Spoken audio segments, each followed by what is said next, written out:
Ok, então? Gente, boa noite a todos, todas. Mais uma vez aqui, perto da inauguração, né? O convite estive aqui mais uma vez, percorrendo longas distâncias, né? Eu moro lá em Laranjeiras, mas faço questão de estar aqui, né? Porque esse centro aqui é uma iniciativa ousada, corajosa, porque não fundar um centro espírita não é fácil, mas não é tão difícil quanto manter um centro espírita. Porque manter um centro espírita é uma luta, agora é uma boa luta, é um bom combate, né? E todos nós que estamos aqui e comungamos desse ideal, né? Os que estão sempre aqui, os que estão pontualmente aqui como eu, como meu amigo Danilo, né? Também é outro palestrante da casa, todos nós temos que apoiar, vibrar sempre para que casas como essa, não é a única, né? Mas é importante, para que casas como essa, elas existam e continuem e cresçam.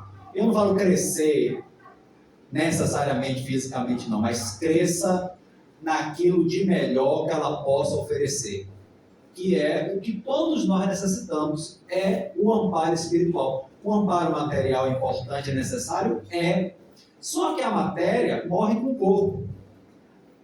O mais importante é aquilo que a gente ajuda a pessoa no socorro espiritual, porque isso é o que fica a verdadeira vida. Então isso é muito importante, né? Então nós aqui, nós estamos com a proposta espírita, e a proposta do tema, inclusive esse tema é o capítulo 3 do livro No Mundo Maior, falou da série André Luiz, está relendo Missionários da Luz. No Mundo Maior também é da série do Mundo Espiritual, né? Que André Luiz nos traz. E esse livro, especificamente, trata mais diretamente de problemas de saúde mental. Só um parênteses, nós temos esse livro na biblioteca. Isso. Ele lida especificamente, gente, com saúde mental, com psiquiatria, né? Até que ponto os problemas mentais podem levar o ser humano, né, à completa loucura, à obsessão espiritual, que tem uma grande influência nos nossos processos mentais também. E aí, nesse capítulo, André Luiz vai visitar uma enfermaria com um mentor, que tem um nome muito bonito, né? Calderaro, né? E que vai ver um caso de uma pessoa alienada mental e por que processos aquilo acontecem. Olha, existem pessoas que dizem assim, não, esses assuntos são muito complexos. São complexos de início, não a primeira impressão. Mas quando a gente consegue criar olhos de ver, a gente vai ver que não é tão difícil de entender. O difícil é passar por isso. Mas entender não é tão difícil assim não. Ok? Então vamos lá, gente, a casa mental. Eu já fiz essa palestra também lá no GPEC, lá no centro lá de Lauro de Freitas. E trago aqui para vocês também esse tema, né? Então a casa mental é uma metáfora, né? Um simbolismo utilizado pelo mentor espiritual Calderaro na obra No Mundo Maior, do Espírito André Luiz, com a psicografia do nosso Chico Xavier, para descrever a estrutura da mente humana como um castelo de 3 andares. Olha que maravilha! A nossa mente, olha o que Calderaro faz, é usar figuras simples para que a gente compreenda melhor. Mas foi até para criança, né? A nossa mente parece um castelo de 3 andares. Né? Olha que interessante. Já vai facilitando, né? Ela representa a divisão do cérebro em regiões funcionais. E aí entra também a psicanálise, né? O nosso subconsciente, que está lá dentro, que a gente às vezes nem mesmo conhece, ou melhor, Não conhece não, né?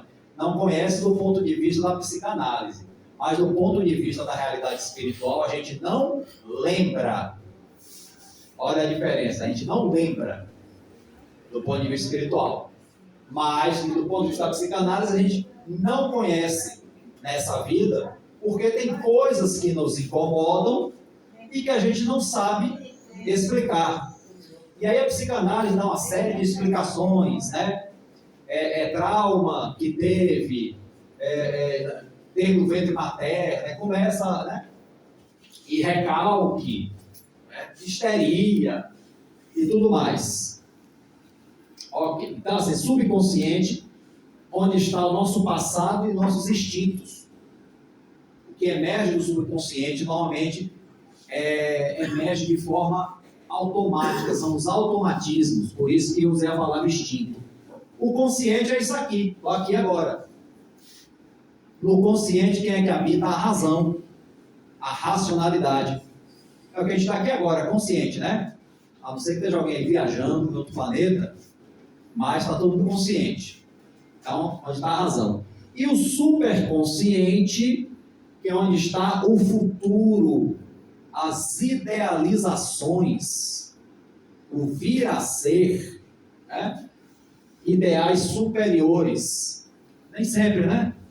Nem sempre superiores, mas o ideal é que seja ideal, até para ser redundante, que seja ideal superior. Então, olha a divisão aí que Calderaro faz: subconsciente, consciente e superconsciente. Gente, é claro que o cérebro não é isso só, né? Ele está fazendo uma figura para a gente entender um determinado tema, né? O cérebro não está reduzido a isso, não. A nossa massa cinzenta é muito mais. Né?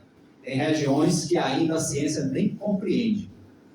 Ainda está sendo estudado. Ok? Então, a estrutura da casa mental em 3 andares. Né? O primeiro andar, o subconsciente, é o porão. Aquela casa que tem um porão, que quase ninguém vai, e que guarda o que lá no porão? As quinquilharias. Aquilo que a gente não quer mais, não sabe o que fazer, joga no porão. Aí fica lá. Alguém já entrou num porão aqui, gente? Você vê, né? É aquela coisa úmida, escura, poerenta, cheia de coisa que não serve mais para nada. O normal do porão é isso. A não ser que a pessoa converta o seu porão em uma oficina e tal, aí é outra história. O que é até bom que faça, né?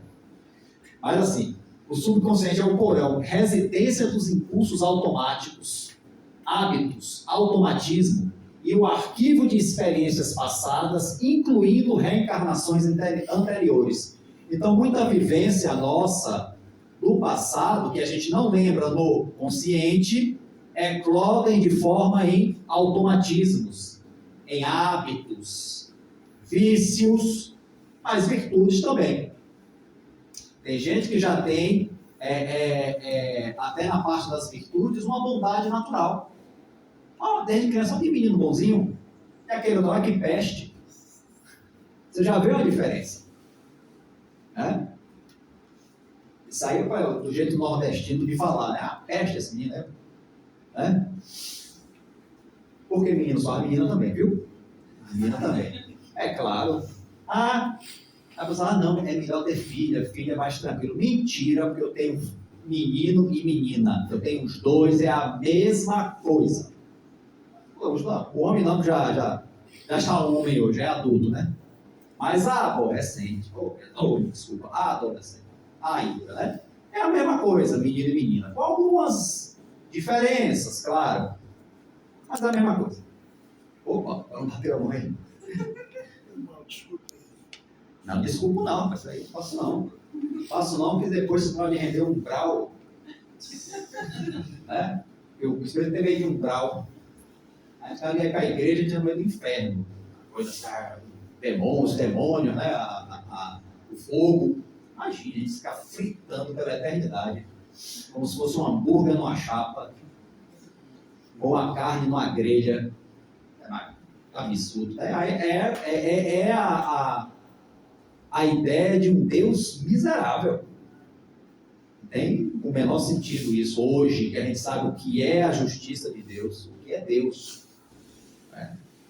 Mas hoje você tem medo grau. Vou para um lugar escuro, e vai ter um raio de sombra, não sei o quê. Está com medo por quê? Se está com medo é porque já está lá. Né? Onde tu andas quando o teu corpo dorme? De repente você não vai, já está lá.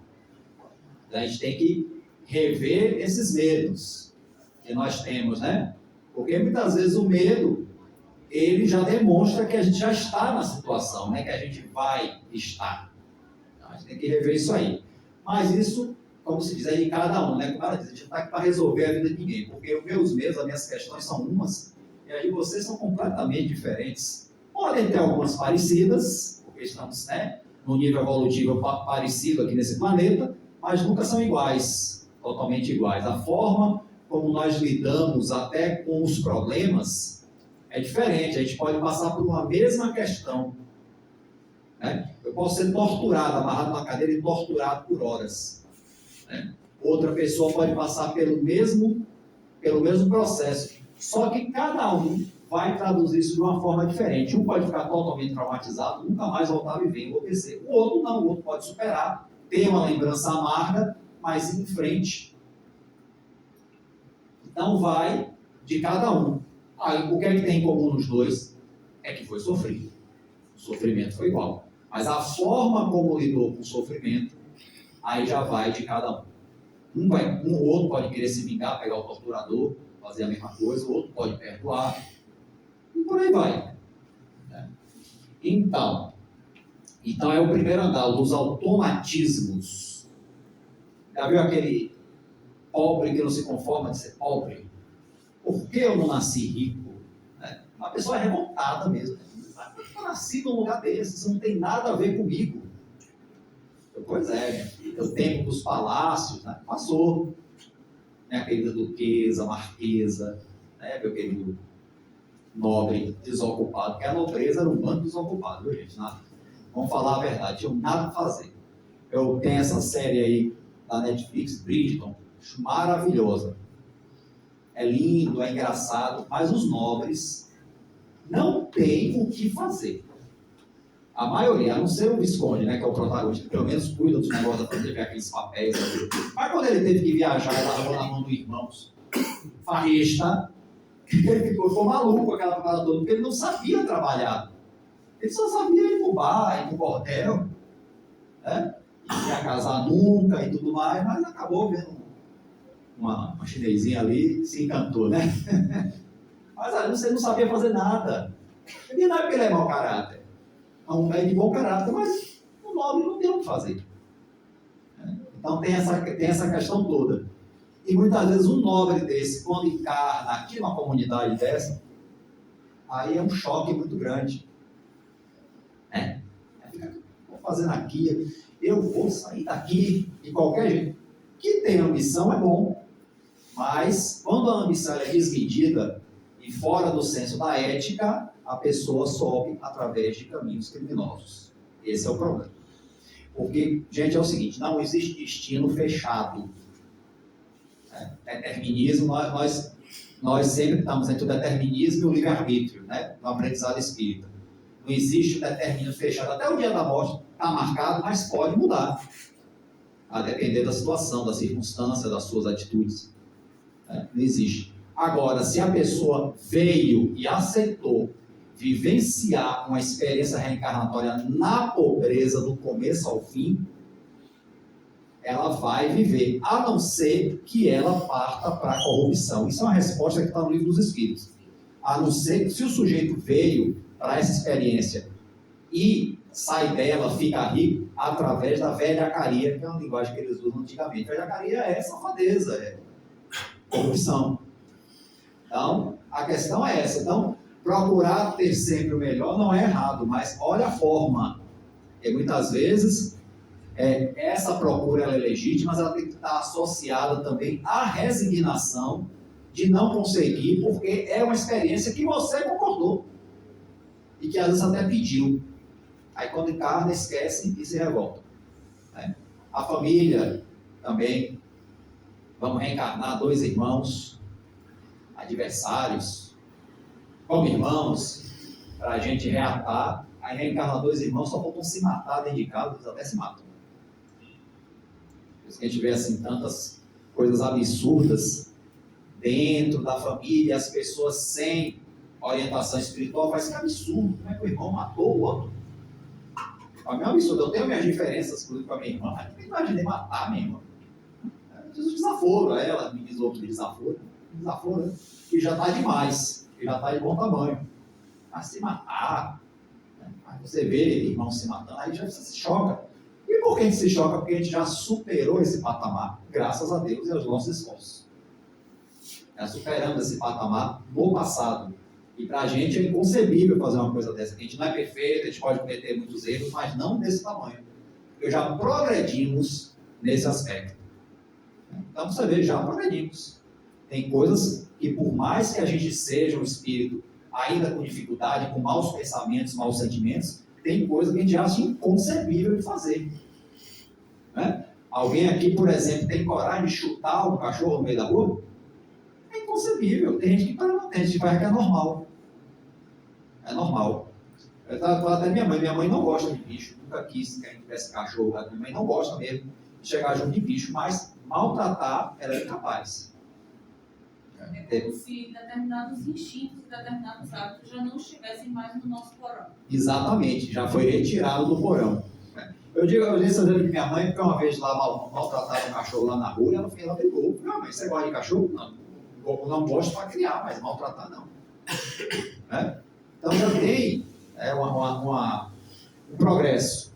O segundo andar, o consciente, né? Como eu falei aqui, a residência atual é o nosso consciente, local das conquistas atuais, é o que nós somos agora, vivendo nosso ego, como diz a psicanálise, esforço, vontade e onde se consolidam as qualidades nobres, representando o presente. Então, é a nossa atualidade, nossas conquistas e tropeços atuais. É o que a gente está vivendo agora. É o aqui e agora. É o segundo andar do negócio. E... Quando ele entra em espera, depois eu vou desprogramar isso. Ah, tá. É só apertar aí, né? Pronto. Só no espaço. Então já sei, no espaço. E o terceiro andar, gente, o superconsciente. Super, né? Parece igual o super-homem, vai sair voando. As noções superiores. Lar das noções superiores, ideal e meta superior a ser alcançada, é o futuro.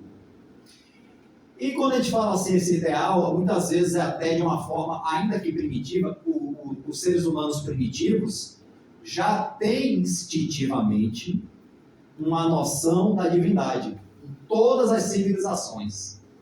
De alguma forma, seja glorificando os eventos naturais, né? As tempestades, seja lá como for, a natureza, ou um símbolo qualquer, né? Ele já tem essa noção da divindade. Né? Muitas vezes tem uma noção da divindade vingativa, vai acalmar a divindade, faz um sacrifício, até humano, né? Tem muitas civilizações que sacrificavam pessoas para apaziguar os deuses. Ai, que ignorância. É ignorância, mas já é uma noção, né, da divindade. Quando a gente atinge a idade da razão e começamos a enxergar esses absurdos, porque o ser humano racional não acredita em Deus, tem muito ateu, justamente por causa desse histórico do ser humano anterior, primitivo, que faziam absurdos em nome de uma fé que a gente tem como seres fantasiosos. E a gente chega na fase da descrença. O que até certo ponto é natural. Né? O que é, por exemplo, que foi uma coisa recente, né? Na Antiguidade. A Revolução Francesa é recente. Os revolucionários eram anti-religião, anti-igreja. Mas não era uma briga contra Deus, que para eles nem existia. Era uma briga contra os desmandos do clero da igreja. A igreja não interferir mais no Estado. Hoje o Estado é laico. Agradeçamos quem fez isso com a Revolução Francesa. Demorou.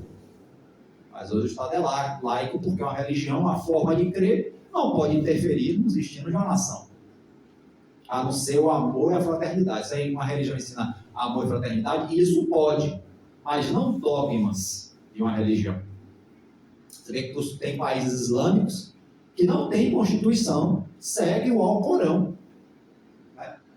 Então, isso aí você vê que ainda tem países que ainda não deram um passo à frente. Nós já demos, apesar de tudo, apesar de ainda não ser nada ideal que a gente vive, mas já é esse passo à frente. Então, essa questão assim, a gente ter as noções superiores. Quando a gente está buscando o Espiritismo, gente, eu vou dizer um negócio para vocês que pode parecer até uma presunção, mas o Espiritismo, gente, é um nível acima.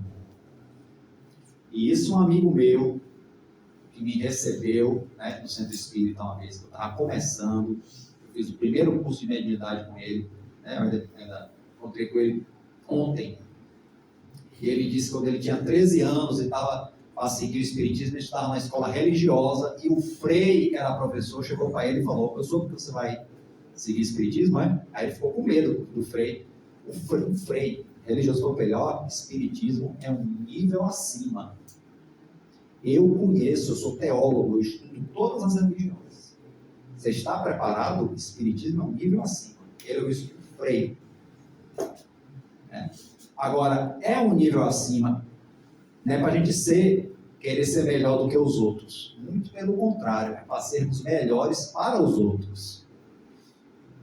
E é difícil, por isso que Raul Teixeira disse: Espiritismo não é para quem quer, é para quem aguenta. E muitas pessoas julgaram essa fala dele, tirando do contexto, ele estava dizendo que o Espiritismo é uma coisa para privilegiados. Não foi isso que ele disse. As pessoas gostam de pegar as frases das pessoas e tirar do contexto. Ele falou porque nós, quando entendemos o Espiritismo corretamente, interiorizamos nos nossos pensamentos e atitudes, nós naturalmente nos cobramos. Cobramos de nós um proceder, uma disciplina. Tem gente que não aguenta. Olha, eu prefiro não saber. Isso é muito complicado. Não saber, a ignorância é um conforto. É uma música que Raul Seixas fala: é uma pena não ser burro, assim eu não sofria tanto. Ele sofre porque ele sabia. Então aí os três andares aí da nossa casamento.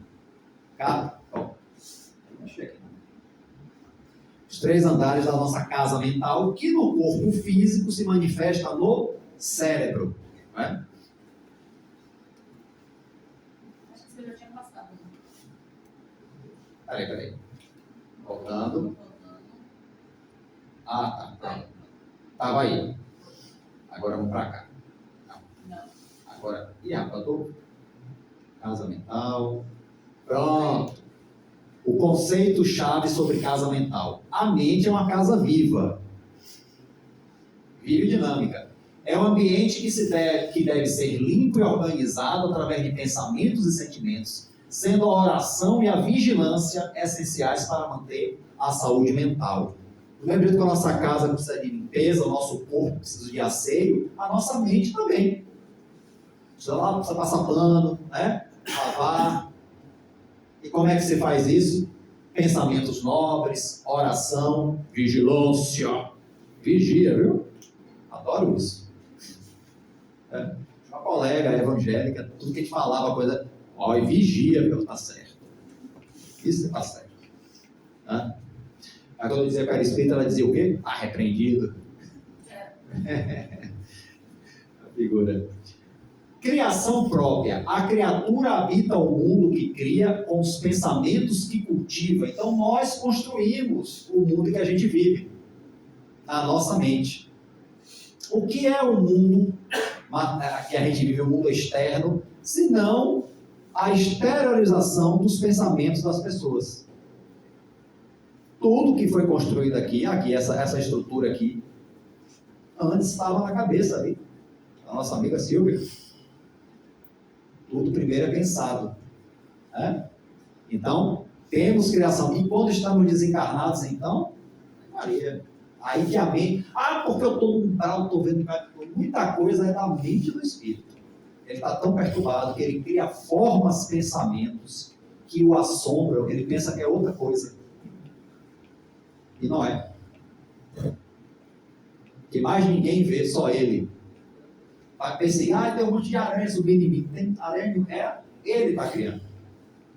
Então, muitas vezes, essa situação de umbral que a gente vê nesses livros de André Luiz, de Filomeno de Miranda, a maior parte do sofrimento é da criação mental. O resto é da área externa, que realmente é uma área perturbada. Claro, você está cheio de espírito perturbado.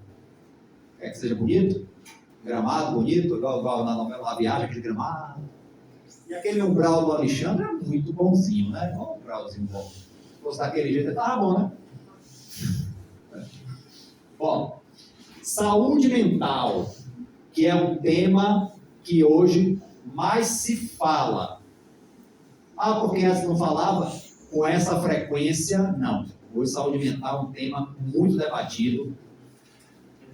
Tardiamente, já era para ser isso assim há muito tempo, e hoje a gente está vendo que saúde mental é uma coisa muito mais complexa do que a gente imaginava. Porque antigamente não, a pessoa tinha um comportamento esquisito, internava, dava choque e pronto. E quem não tinha um comportamento esquisito estava bem, não importa se a pessoa estava triste, se a pessoa estava deprimida, se a pessoa estava ansiosa, se a pessoa estava... Isso aí é tudo coisa da vida. Toma um chá, né? Toma um chá e a pessoa morreu, não sei de quê, morreu porque de repente, às vezes a pessoa morreu de um colapso nervoso. Mas não tinha esse amparo da questão da saúde mental. Ou era maluco de botar no hospício, ou era normal, pronto. Não tinha todas essas questões que nós temos hoje, que a gente fica... Essa questão da saúde mental é uma questão muito mais complexa. Né? Até uma insônia, gente, a dificuldade para dormir é uma questão de saúde mental. Não existe não dormir. Não durmo, você está lá, por umas 2 horas, está acostumado. Não pode estar acostumado. Alguma coisa vai acontecer com você em algum momento. Você tem que procurar uma ajuda profissional. Não é. Isso eu conheci um senhor já, um neurologista, ele falou, não existe não dormir, meu filho. Não existe, neurologicamente. Se você não dorme o tanto que você necessita, claro que isso varia de pessoa para pessoa. Tem gente que fica bem com 5 horas de sono, tem gente que fica bem com 6, depende. Essa questão da 8 não é uma questão tão... que depende muito da idade da pessoa também, tem todas essas questões. Mas a pessoa precisa dormir um determinado número de horas. Porque se não faz, o tempo vai mandar a conta. Né? Vai vir, inclusive, demências, que todo mundo tem medo, né? No caso de demência, porque a gente sempre fala do Alzheimer. Alzheimer é a demência mais grave, mas tem outras, tantas que podem acontecer, e pode ser consequência de ausência de sono, de noites não dormidas. Claro, se a pessoa insistir e não procurar tratamento, ficar ali por anos, o cérebro não vai aguentar. Aí pode, um dos casos pode ser uma demência, ou um problema cardíaco, o coração parar, parou. Mais uma vez. Parou, já foi. Então, saúde mental. O cérebro físico reflete a saúde mental. Então, o nosso cérebro físico reflete a saúde mental do espírito, reflete no cérebro material que estamos encarnados. Né? E a obsessão espiritual pode ocorrer quando a casa mental está desequilibrada, conforme demonstrado na análise do paciente e de seu parasita espiritual, feito por Calderaro no capítulo 3 do livro do Mundo Maior, porque ele viu ali a pessoa totalmente subjugada por um espírito vingativo. Totalmente subjugado, ele não tinha nem atitude. E o que levou a esse processo, só no capítulo 4, aí eu só a próxima palestra. Em Missionários da Luz também tem uma situação que o mentor mostra, uma situação assim também. Mas ali o espírito não dominou a mente dele à toa, vou dominar a sua mente, aquele não.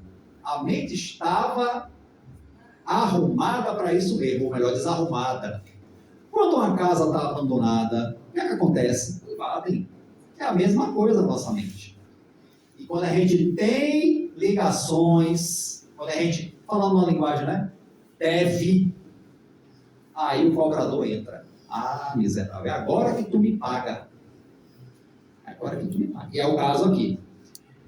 Evolução. A evolução mental envolve trazer os registros do subconsciente, primeiro andar, para o consciente, que é o segundo andar, e aspirar ao superconsciente, que é o terceiro andar. Você vê que é um processo, a evolução.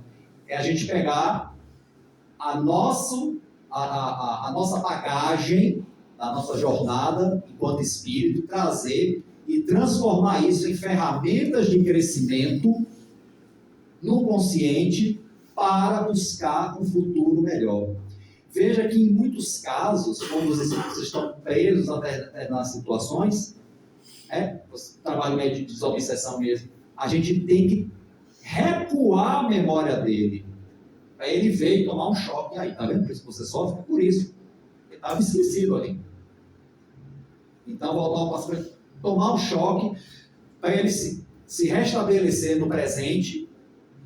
Claro, de início de uma forma bastante sofrida, sim, mas começar o caminho da recuperação para um futuro melhor, que invariavelmente é outra encarnação, para o devido reajuste. Infelizmente, grande parte das reencarnações, porque a reencarnação ela é feita para a gente crescer, para a gente construir. Só que, infelizmente, grandes partes das reencarnações são usadas para reajustar o passado. Mas dentro desse reajuste, a pessoa, se tiver atitude, tiver vontade, pode usar isso também como um degrau de crescimento. Aí vai de cada um. Pode pegar essa expiação, que é a expiação, gente, é um sofrimento inevitável. Porque a aprovação não. A prova, a gente fazer uma prova, você é provado. Mas você pode não fazer, pode, não quero não. Claro que isso vai trazer uma consequência, né? Por isso que eu digo, a prova que não é feita acaba virando a expiação no futuro. Que você é obrigado a passar, né? E as expiações mais clássicas são realmente os defeitos físicos e mentais, já de nascença, inclusive, né? Muitos de nascença, outros adquiridos ao longo da vida, né? Que nenhum motivo nessa vida explica aquele ser daquele jeito. Deformidades, né? Coisas tristes realmente. Aí teve um amigo meu que falou assim, rapaz, hoje não, agora que eu estou com consciência espírita, quando eu vejo esse pessoal assim, eu não tenho mais pena não, falando, você está assim porque você é miserável. Falei, rapaz, não é assim você está julgando mal. Ele está assim realmente porque está espiando o mal, mas a nós cabemos a fraternidade para ajudá-lo, porque você não sabe se amanhã o senhor estará assim também. Você conhece, está lembrado do seu passado? Ele, não, estava brincando. Pois é. Porque tem gente que é assim. Não, já que é assim, então ele merece larga a palavra. Não é assim. Se eu estou num momento melhor do que o meu irmão e posso ajudá-lo, é o meu dever. E com isso eu também cresço. Porque quem acende uma lâmpada, isso é uma frase batida já, né? Mas é verdadeira. Fazer o quê? Quando acendemos uma lâmpada para alguém, somos os primeiros a nos iluminar. Isso é fato. Então, a tela não vai querer ficar muito iluminada. Bom, e aí eu trouxe aqui um conteúdo do livro dos Espíritos, né? E aqui já... E aqui já encerrei, né, a análise do capítulo 3 do livro, né? Mas quem é esse aí, esse paciente que Calderaro falou? Só vocês lendo o capítulo 4, porque não está no tema. O tema hoje é o capítulo 3, né, Silvia? O livro está ali, eu vou querer. Eu posso adiantar. Deixa eles curiosos. É alguém que realmente traiu alguém muito amado. Na verdade, esse perseguidor amava profundamente esse que ele persegue hoje. Profundamente. E ele se aproveitou disso e fez uma coisa muito miserável.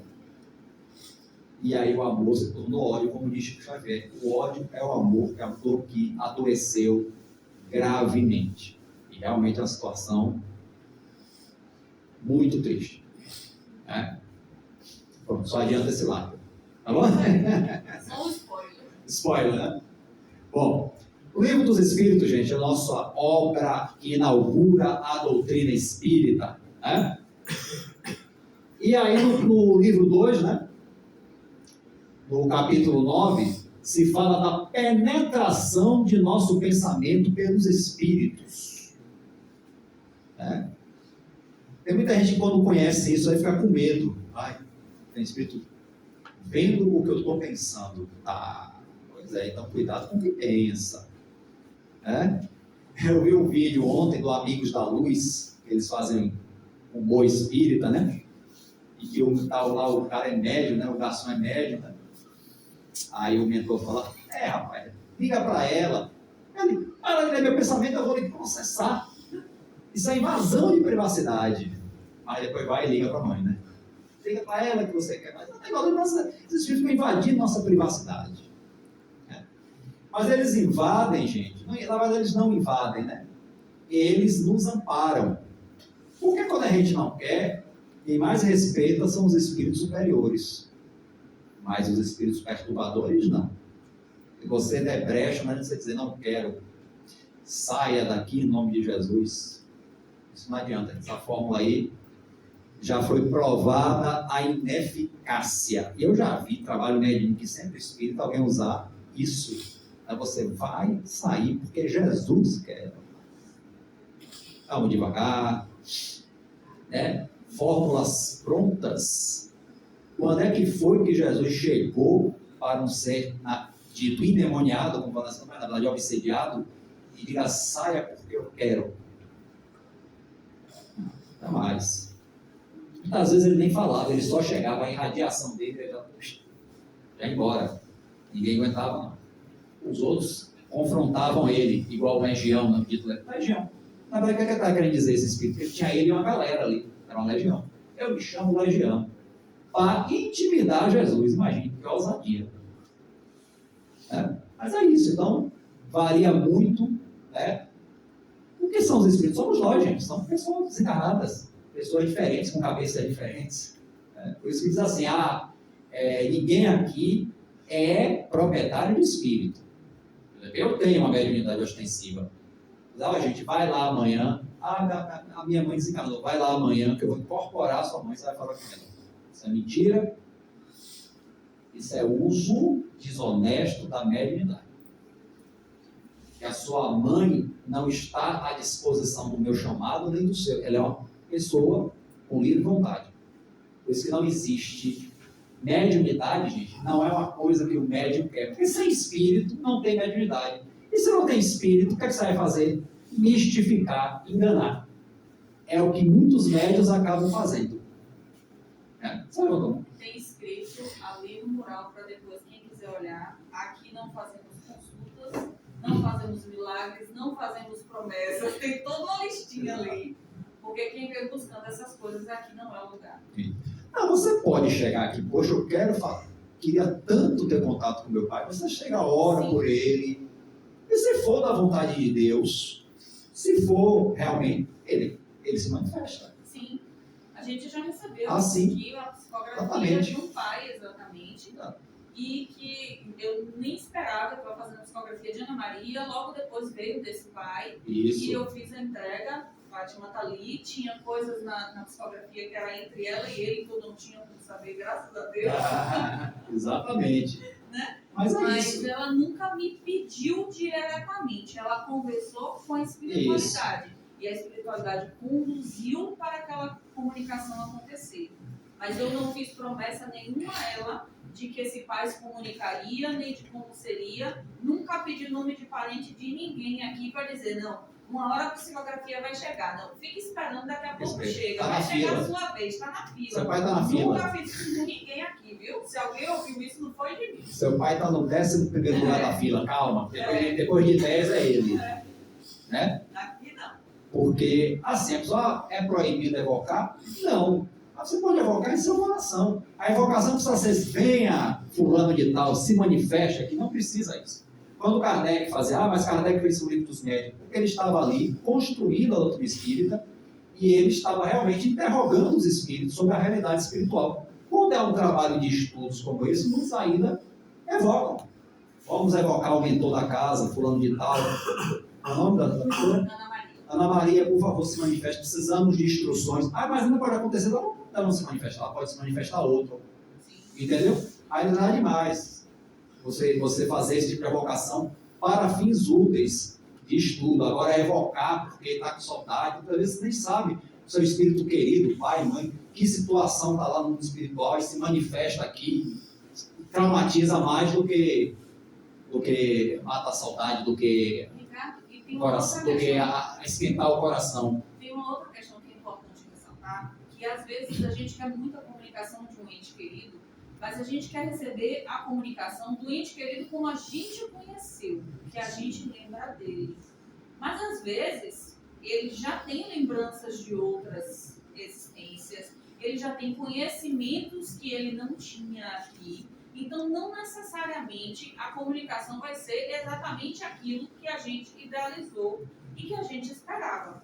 Tem pessoas que já desencarnaram, sei lá, eu já recebi uma psicografia de uma pessoa que desencarnou há uns 40 e tantos, 50 anos, não foi nada.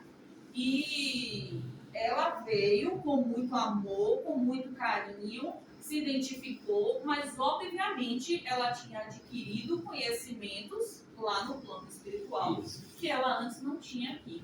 Então a gente não pode esperar que eles partiram, que eles ficaram congelados e que quando eles vierem eles vão se comunicar exatamente como a gente conheceu. Não é bem isso. E cuidado com comunicações de pessoas conhecidas, que tem um centro espírita que se manifestou Raul Seixas se manifestou aqui. Eu nem sabe se foi Raul Seixas mesmo, porque muitos fingem. E segundo, se foi ele, não é para fazer agonia não, gente. Agonia, por isso que a Deolino disse o nome dele, de verdade, porque sabia que ia dar essa agonia. Mas não precisa dessa agonia toda, não. Já aconteceu lá no Doutor Mediúnico, pessoas conhecidas se manifestarem e ficar por lá mesmo. Mas vai fazer o quê? Já chegar na palestra, gente, sabe quem se manifestou hoje aqui pela nossa mediúnica? Já pensou? Oh. Então a gente tem que ter... Chico Xavier se manifesta tanto centro espírita aí, eu não sei quantos Chico Xavier tem no mundo para estar se manifestando, mas fazer o quê, né?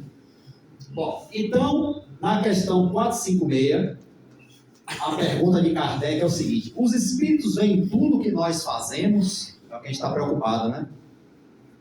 E respondem: podem vê-lo, visto que vos rodeiam incessantemente, o tempo todo, every time. Olha só.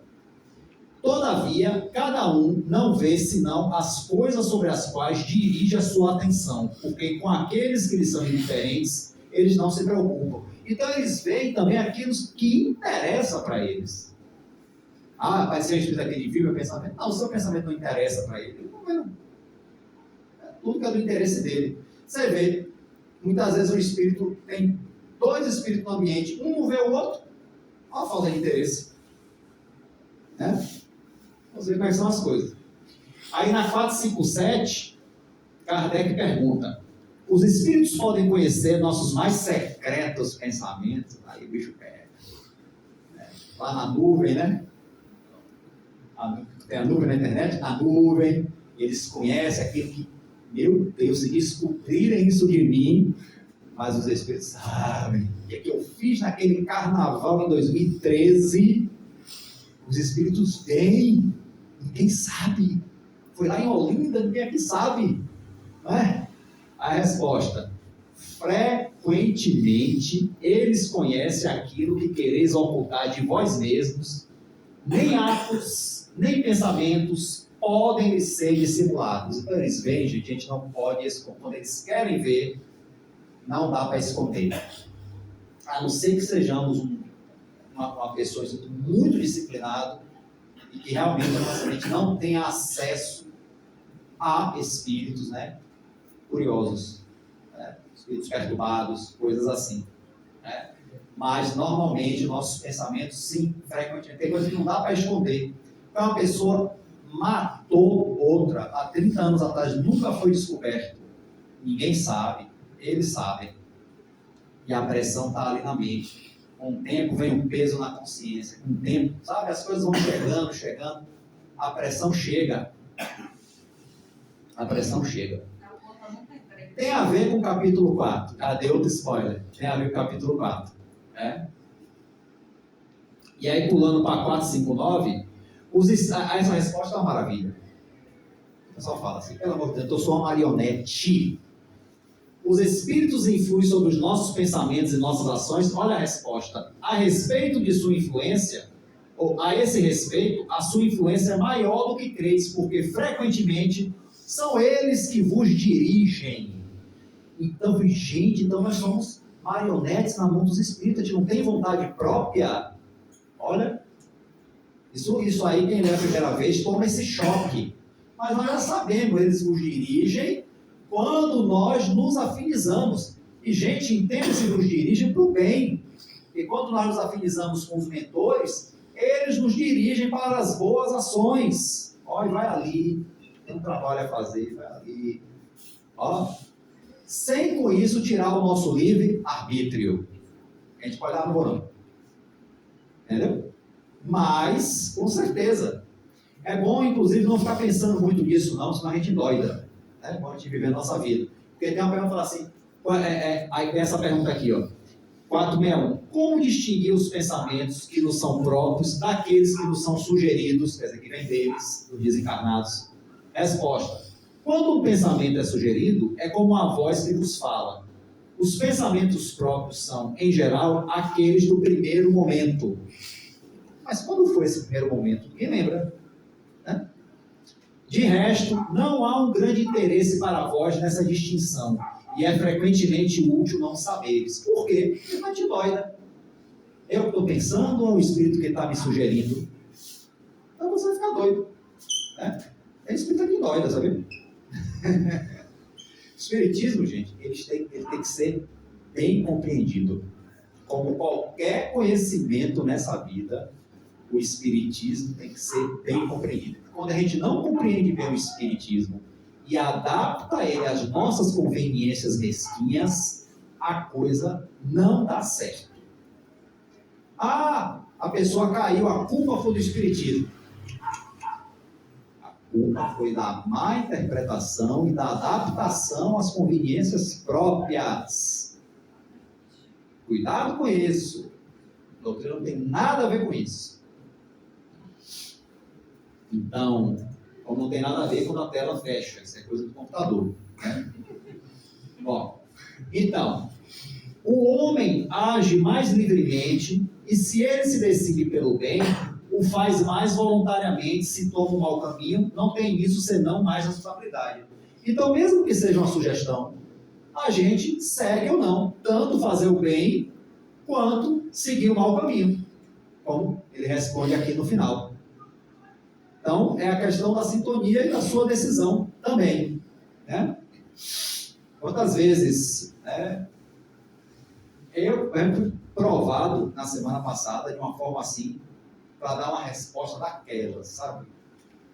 Daquela de ter processo, ter que contratar advogado. Eu estava doido para acabar com a pessoa. Doido. Estava aqui já, ó, tudo formadinho. E aí veio uma voz na minha cabeça. Cuidado. Você é livre para fazer. Ninguém vai impedir, mas cuidado com as consequências. Rapaz, o que estava pronto aqui na garganta, um sorrisal. Desceu. Tem uma história de Chico Xavier, eu li no livro da biografia dele, e que essas brigas de política não é só hoje não, gente, sempre existiram. O país está dividido, sempre teve. Na época de Chico Xavier estavam brigando por causa de política no lugar. Não sei o que. O que é que você acha, Chico? Aí quando o Chico pensa, ele dá uma opinião, e manda aparece: Chico, cala a tua boca. É melhor não se meter e sair. Chico fez o quê? Obedeceu. Ele podia não obedecer. Eu quero dar minha opinião, irmão. Dá licença. Como? Quando a Emmanuel sugeriu usar a peruca porque era ridícula, ele disse: a minha aparência me pertence. Aí não ficou bonitinho, né? Ridículo não. A Emmanuel usou a expressão exótica. Muito exótica. Não quer dizer ridículo para não ofender, né? Que ele é um benfeitor. O meu corpo, minha aparência me pertence. Eu estou aqui. Tudo bem. Mas nessa situação do político, da política, aí as pessoas dizem: o Chico ia falar e não falou, aí Chico estava obsediado. Né? Tem essa história. E Chico ia falar e meio que engasgou, não conseguiu falar. Né? Que bom que ele engasgou, né? Depois foi beber água. Ok, gente? E para encerrar aqui o nosso slide, trago do Evangelho segundo o Espiritismo, capítulo 8, que faz a análise da oração dominical do nosso Pai Nosso, né, deixado por Jesus, justamente nessa parte. Não nos abandonei à tentação, mas livrai-nos do mal. E o que isso quer dizer, gente? Todos aqui já devem ter lido esse trecho do Evangelho do Espiritismo. Dai-nos, Senhor, a força de resistir às sugestões dos maus espíritos que tentarem nos desviar do caminho do bem. Porque eles vão tentar a força para resistir. É isso que é a tentação. E é normalmente uma coisa que a gente gosta, que a gente está habituado. A gente gosta, mas não é bom. Só uma vezinha. Só uma vezinha. Que diferença faz? Só uma vezinha, menina. Vai lá, gasta. Mas não estourou com o cartão de crédito. Que bobagem. Depois você dá um jeito, gasta. Aí depois está com a corda no pescoço. Ali está todo mundo apostando, você vai ganhar. Não vai repete, não tem nada. Mas essas bets são boas, vai que você ganha um dinheiro aí, ó. Não custa nada. Não aposta, rapaz. Muita gente está caindo nessa tentação aí, está com a corda no pescoço. Está causando até, gente, a coisa mais nefasta, que é o suicídio. Porque o Espiritismo expressa o suicídio como uma coisa nefasta. É a pior coisa que a gente pode fazer com a gente mesmo. Mas eu estou desesperado. Sofra. Mas não se suicide. Sofra, grite, saia nu na rua. Mas esqueça esse negócio de se matar. Estou falando por experiência. Não é só por leitura, não. Por experiência com trabalhos mediúnicos com espíritos suicidas. Estou falando para assustar. Não, para assustar não. É para informar. Minha obrigação. É minha obrigação. É meu dever. É para assustar ninguém, não. Nem mas eu tenho aqui um parente, que cometeu suicídio. Ore por ele. Mas não vou dizer aqui, ele está bem, porque não é verdade. Ore por ele, que ele está precisando. Pode estar se recuperando. Ótimo, graças a Deus. Bom, então, nos tentarem a nos desviar do caminho do bem, em nos inspirando maus pensamentos, nos inspirando mau pensamento, nos dando um empurrãozinho, vai lá, rapaz, não fiz nada, ele que decide, depois ele fala, chega para o Espírito, rapaz, o que você fez? Não fiz nada, só dei uma sugestão, um empurrãozinho, ele fez porque quis. Era um cara de pau. Mas somos nós mesmos espíritos imperfeitos, encarnados sobre esta terra para espiar e nos melhorarmos. Que é a função da encarnação, nos melhorarmos. A causa primeira do mal está em nós. E os maus espíritos não fazem senão se aproveitar das nossas tendências viciosas, nas quais nos mantém para nos tentar. Então o mal está em nós, os espíritos aproveitam disso. Então, por exemplo, quando a gente está sem tomar banho, fedendo e as moscas vêm, aquela sujeira do nosso corpo, é a mesma coisa, a gente está coisas ruins espiritualmente, os espíritos ruins iguais às moscas, vêm pousar também. É a afinidade. É a sintonia, é o fio de ligação. Tem que ser santo? Não, claro que a gente não tem que ser santo. A gente ainda está numa caminhada, a gente vai ser tentado por maus espíritos, sim. Não pense que, vou sair do centro, só vai ter bom espírito da minha volta, não vai. Não vou mentir para vocês, não pode. A gente vai ser assediado e tal, mas nós hoje já podemos ter um equilíbrio. A gente pode não ser santo, pode não ser puritano, nem puritana, mas podemos ter um equilíbrio. Espera aí, olha o limite. Olha o limite, olha o bom senso. Allan Kardec, o bom senso encarnado. Vamos lembrar do bom senso de Allan Kardec. Vamos lembrar da vigilância que Jesus nos recomenda. Ele não manda, ele recomenda. Ele é o Cristo. Gente, Jesus é o Cristo. Cristo, o Messias. E reservava um tempo para orar. Vocês já pensaram sobre isso? Por que Jesus orava? Ele não é Espírito puro? Para você ver. Ele reservava um tempo sozinho para orar. E se Jesus, que é o Cristo, fazia isso, imagine nós, que somos tão necessitados. Orar, meditar, meditar não é ficar... Isso é bom também, né? É uma questão da yoga e tal. Mas meditar, que eu estou falando, é pensar na nossa vida, nos nossos pensamentos, nas nossas atitudes, fazer autoanálise. É necessário. Ok, gente? Então, espero que a casa mental de todos vocês esteja a mais arrumada, mais limpa possível, né? Muito bem cuidada, porque assim a gente tem uma vida mais saudável, não perfeita, mas temos uma vida mais saudável que vai facilitar muito a nossa caminhada espiritual. Muita paz para todos, fiquem com Deus.